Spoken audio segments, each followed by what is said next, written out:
2024-25-26 શું ભૂત પ્રેત આતંક ફેલાવશે કે તેનો અંત આવશે?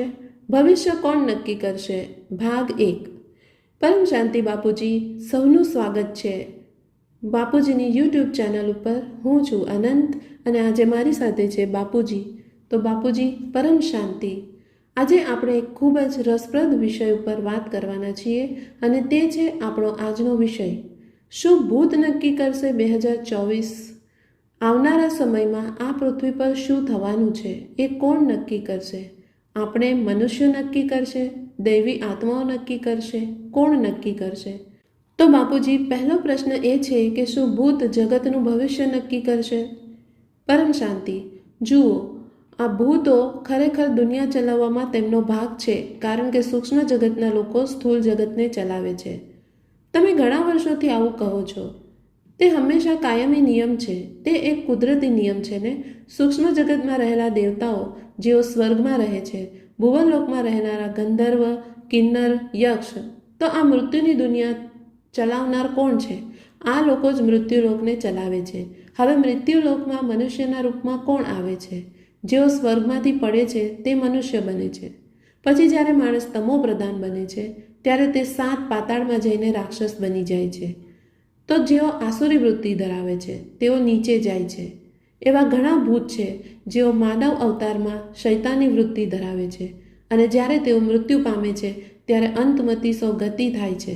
મૃત્યુ સમયે તેમના મનની ઈચ્છાઓ અને વાસનાઓ હોય, તેથી તે પોતાની ઈચ્છાઓને પૂરી કરવા માટે ભૂત બની જાય છે.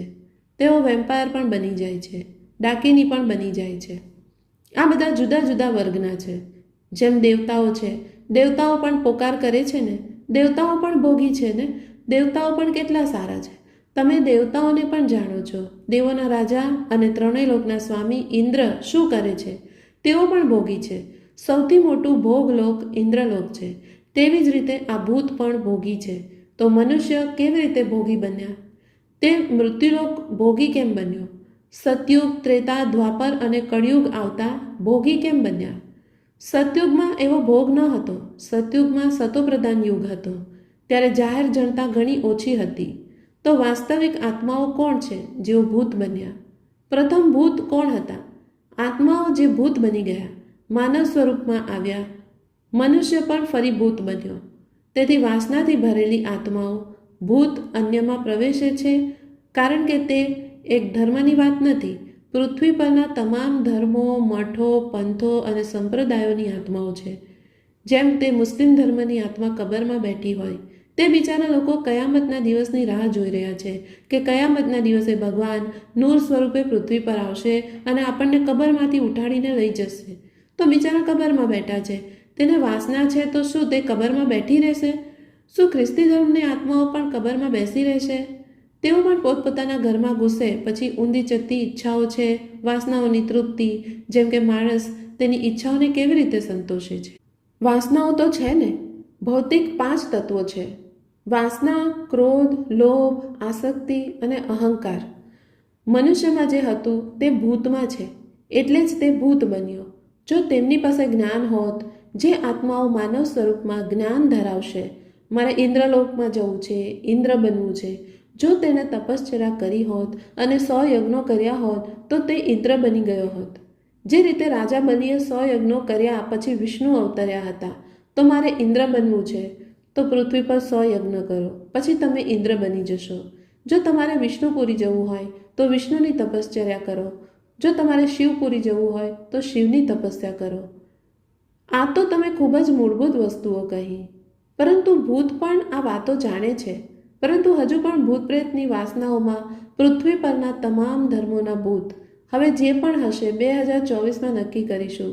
આ કોણ નક્કી કરશે? સારી આત્માઓ તો પૃથ્વી પર છે જ નહીં. વિશ્વનું વાતાવરણ તમો પ્રધાન થયેલું છે. મનુષ્ય પણ તમો પ્રધાન છે. તો 800 કરોડ લોકો કોનાથી પ્રભાવિત છે?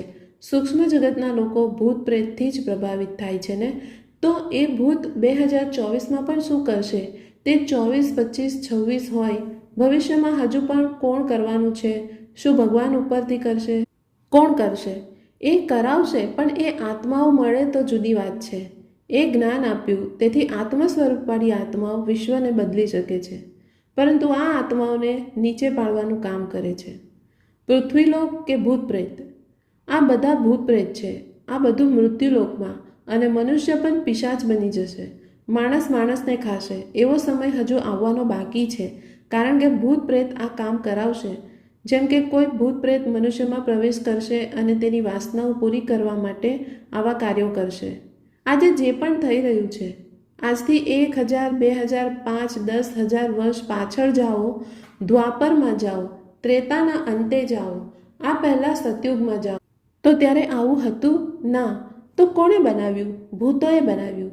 જેમ જેમ ભૂત પ્રેત બનવા લાગ્યા, જેમ અર્ધ પ્રલય થાય છે, તો ભૂત શું છે? અર્ધ પ્રલયમાં ભૂતોનું કોઈ કામ નથી હોતું. તેઓ સૂક્ષ્મમાં રહે છે. કોઈ ઉપરી દુનિયામાં જઈ શકતું નથી. ભૂત પ્રેતો સ્વર્ગમાં જઈ શકતા નથી, ગાંધર્વ જગતમાં પણ જઈ શકતા નથી, બીજા લોકમાં પણ જઈ શકતા નથી. અહીં પૃથ્વી પર આ 3-4 કિલોમીટરની રેન્જમાં રહેશે, પરંતુ તે સતયુગમાં અવતાર નહીં લેશે, અને પૃથ્વી પર રહેતી સારી સદાચારી આત્માઓને તે ભૂત પ્રેત તકલીફ નહીં આપે. તેમના સ્પંદનો સૂક્ષ્મમાં સતોપ્રધાન બની જશે, અવ્યક્ત બની જશે. તો અર્ધપ્રલય, પ્રલય, કલ્પપ્રલય જેવા સમયમાં પણ ભૂત પ્રેતની શું હાલત હોય છે? કલ્પપ્રલયમાં પણ ભૂત પ્રેત હજુ અહીં રહે છે.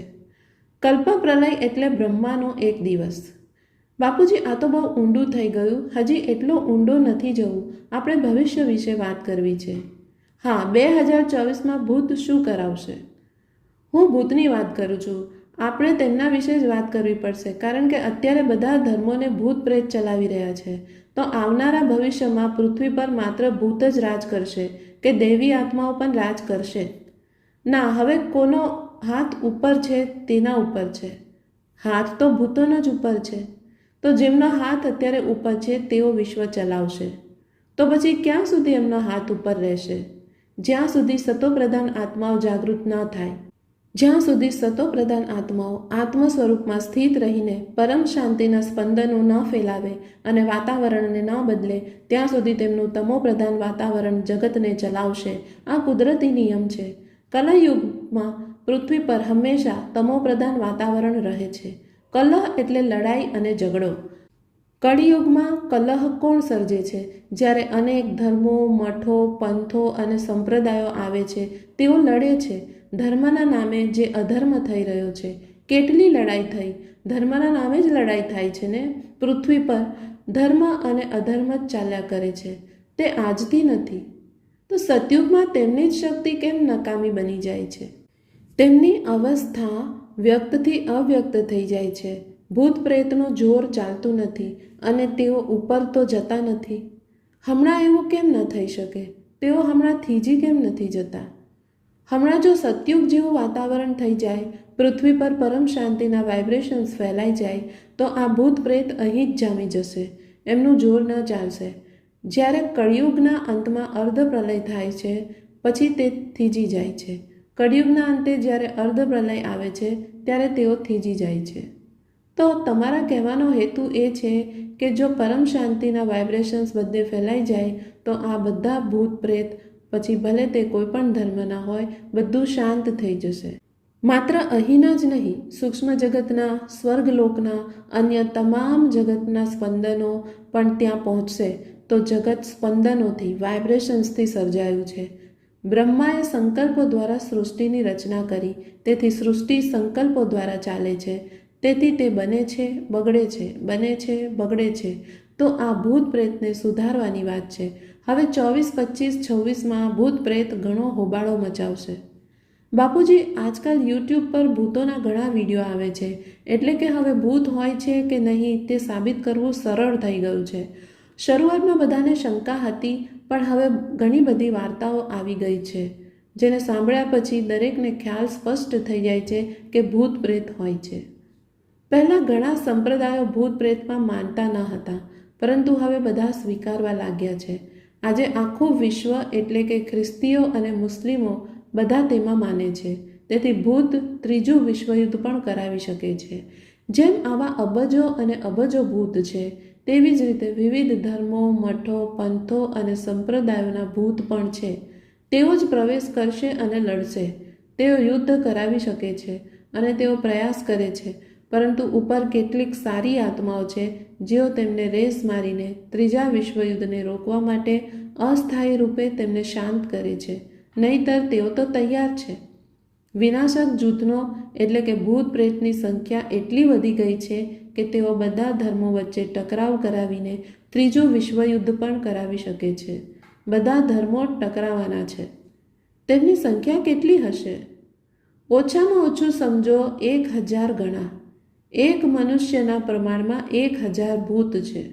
મનુષ્યો કરતાં અનેક ગણા વધારે. બધા ધર્મોમાં માત્ર એક જ ધર્મની વાત નથી કરતા. આપણે એ પણ જાણવા માંગીએ છીએ કે શું આ ભૂતોને પણ પરિવાર હોય છે? હા, હોય છે, પરિવાર હોય છે. શું તેમની પણ કોઈ ઉંમર હોય છે? તેમની ઉંમર પણ હોય છે, પરિવાર હોય છે, ભૂત હોય છે, તેની ભૂતણી હોય છે, તેમને બાળકો હોય છે, તેમના પરિવારો પણ હોય છે. તેમને બાળકો જન્મે છે, સંકલ્પો દ્વારા બનાવી શકે છે. ભૂત અને ભૂતની એક સ્વરૂપ બનીને તેઓ પોતાના જેવા બાળકોને બનાવી શકે છે. જેમ તમે જ્ઞાન આપ્યું હતું કે આત્માઓ નિરાકાર પરમધામમાં ઉત્પન્ન થયા છે, એકમાંથી અનેક આત્માઓ ઉત્પન્ન થયા, તેમાંથી અન્ય આત્માઓ ઉત્પન્ન થયા, બ્રહ્માની જેમ. હા, બ્રહ્માએ સૌપ્રથમ 7 પરમ પુરુષ બનાવ્યા. હજી ચાલુ છે આવું. આ કુદરતી નિયમ છે. તો શું આનો અર્થ એવો થાય કે જે મનુષ્ય સાકાર સ્વરૂપે પૃથ્વી પર આવે છે અને મનુષ્ય બને છે તે અંદરથી સંકલ્પ કરીને આત્માઓનું સર્જન પણ કરી શકે? સાકારી તો આ ન કરી શકે, આકારી રૂપમાં તે કરી શકે છે. જેમ શિવ નિરાકારમાંથી આકારી બન્યા, તો આકારી શિવે આકારી રૂપમાં પોતાની અંદરથી શક્તિને ઉત્પન્ન કર્યા શિવપુરીમાં, અને એ શિવશક્તિએ પણ ફરીથી રચના કરવાની હોય છે. આ શંકર પાર્વતીની વાત નથી. શિવપુરીમાં રહેતી આકારી શિવશક્તિ રચના કરવા માંગે તો કરી શકે. પરમ શાંતિ.